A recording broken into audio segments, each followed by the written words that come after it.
Hey folks, I thought I'd do a video on bottom boards. This is the time of year a lot of people are building equipment. I know I am.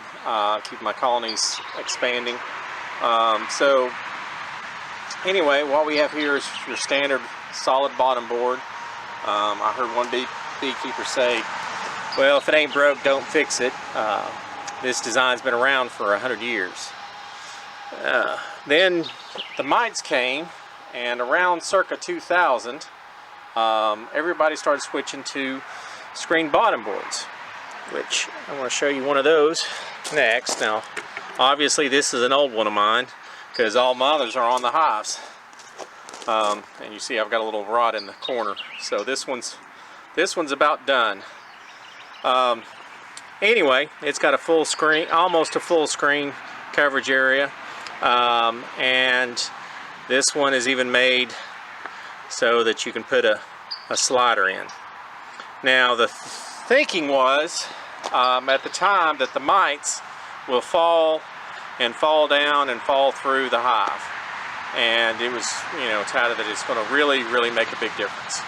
Well, for mites it really doesn't, but it does do for other things. So I switched around. I've been beekeeping for 25 years, and we had a large volcano eruption halfway around the world, and we had a summer that it never got into 90 degrees in East Tennessee. We had cool nights, but we also had a little bit higher humidity, which in the early spring you might have problems with fungus diseases, namely being chalk brood. And I've seen, over the years, I've seen a good bit of chalk brood, but not on my hives. Since I switched to screen bottom boards, I have not had a single case of chalk brood. So, which, like I said, is passed on, that the excuse me, allergies, is passed on by fungus. And so if you got, there is no treatment for it, but typically it clears up on its own once the temperatures get warmer and the air gets drier. So it's that cold, damp air that you want to avoid. The other benefit with screen bottom boards is that you wind up with drier bees in the winter. Ventilation is really important in the winter. People think, oh, I need to seal this up. That little slider area that you can put a board in underneath, never use those.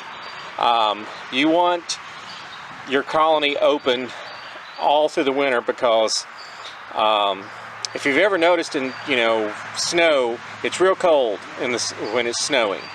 It's because the humidity is so high.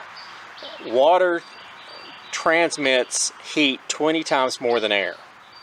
So the bees would rather it be colder and drier than warmer and wetter. They will die like you would not believe if it's wet inside the hive.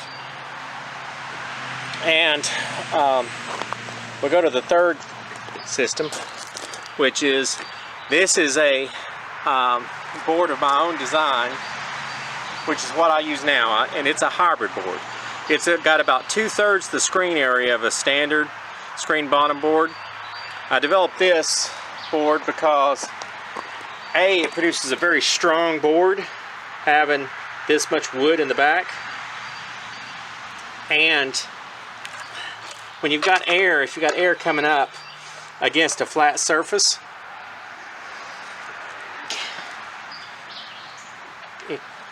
it tends to come in and it'll hook around and go up into the hive. So with this board, it keeps it running lengthways along the bottom board, so it eliminates that draft issue in the wintertime. The front of your hive, well, you got this long porch, so that's not really a problem with your overwintering bees, and you probably got an introducer anyway in it for the winter. Besides disease prevention, screen bottom boards make you more honey. And they do that in two ways.